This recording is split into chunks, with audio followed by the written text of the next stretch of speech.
Gibran Rakabuming Raka, calon wakil presiden nomor urut 2, kian giat berkampanye.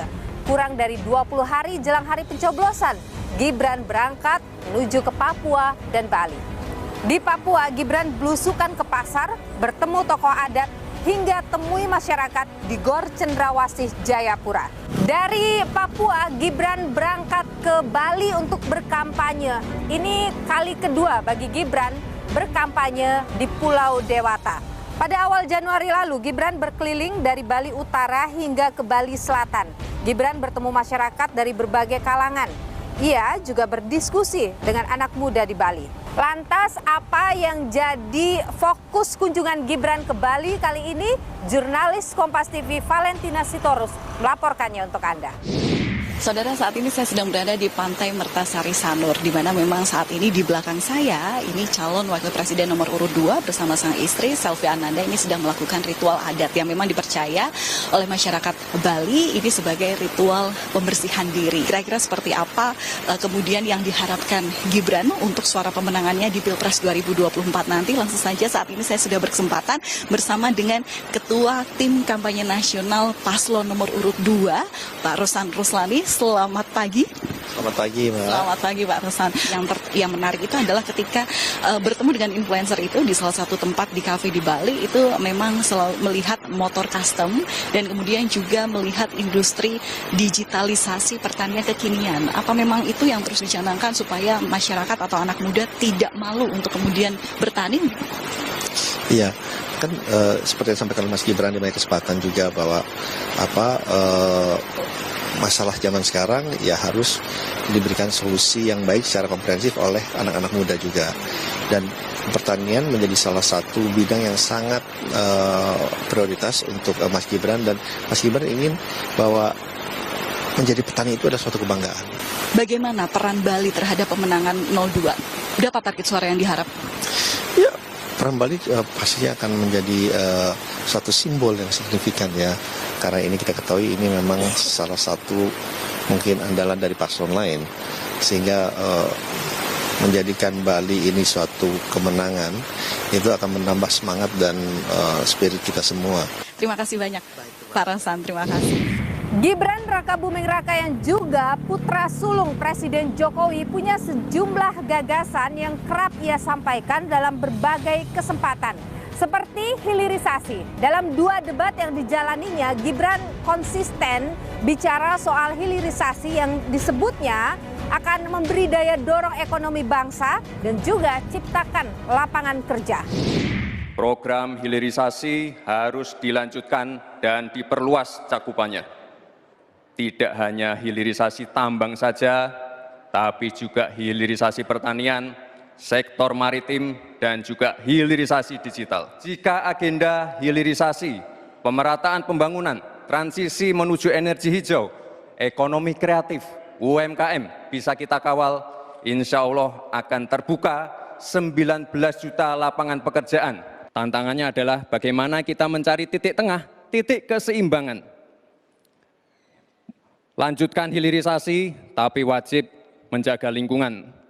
Tingkatkan produktivitas pertanian dan sektor maritim, tapi wajib menjaga keseimbangan alam. Gibran juga punya gagasan soal dana abadi pesantren. Dalam kunjungannya ke Pondok Pesantren Al-Kahfi Somolangu, Kebumen, Jawa Tengah pekan lalu, Gibran menyebut bahwa dana abadi pesantren ini untuk kesejahteraan pesantren. Mungkin Bapak Ibu sudah sering mungkin baca di koran-koran atau nonton di YouTube. Kami sering menggaungkan program, yaitu program dana abadi pesantren.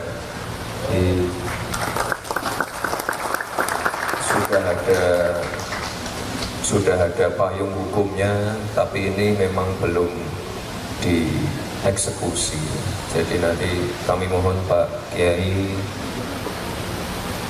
para tokoh masyarakat, tokoh agama yang ada di sini untuk bisa ikut mengawal program dana abadi pesantren tadi.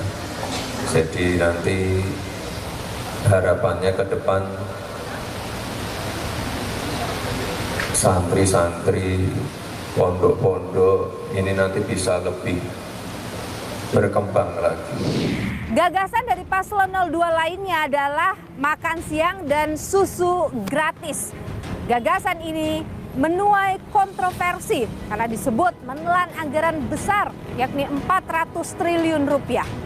Namun pasangan Prabowo Gibran bergeming, bahkan dalam beberapa kunjungan Gibran kerap bagi-bagi susu. Bapak Ibu udah pernah dengar program makan siang gratis nggak untuk anak-anak? Kalau bagian makan aja belum. Ini khusus anak-anak sekolah. Jadi nanti di sekolah akan disediakan makan siang gratis dan susu gratis. Setuju nggak ibu-ibu ini? Setuju. Biar, Setuju banget Ibu. biar anak-anaknya makin sehat, nggak ada yang stunting. Kalau sehat, otomatis anak-anaknya juga pinter. Majunya Gibran sebagai calon wakil presiden mendampingi Prabowo Subianto penuh kontroversi. Riuh dimulai kala Mahkamah Konstitusi membolehkan mereka yang berusia di bawah 40 tahun maju dalam kontestasi Pilpres. Putusan yang berujung pelanggaran etik Ketua MK Anwar Usman disebut langkah brutal Jokowi membentuk dinasti politik. Ini legasi yang terburuk yang pernah dimiliki oleh Presiden Republik Indonesia. Kenapa demikian ya? Karena beliau berupaya untuk melakukan rekayasa-rekayasa politik ya, rekayasa-rekayasa hukum ya, supaya sang anak sulung beliau yaitu Gibran Rakabuming Raka itu bisa menjadi calon wakil presiden ya. Ini menurut saya tidak bisa diterima dengan akal sehat. Kontroversi Gibran lainnya adalah kala berkampanye ke Ambon, Maluku. Sejumlah kepala desa disebut turut hadir dalam kampanye Gibran. Sebelumnya, hadirnya Gibran dalam Silatnas Desa Bersatu di Gelora Bung Karno, Jakarta juga tuai polemik. Banyak pihak menyayangkan kepala desa yang harusnya netral namun menunjukkan keberpihakan. Tak hanya pencalonannya hingga keterlibatan aparat desa dalam kampanye Gibran yang menuai kontroversi. Sikap Gibran dalam debat Cawapres juga tuai polemik.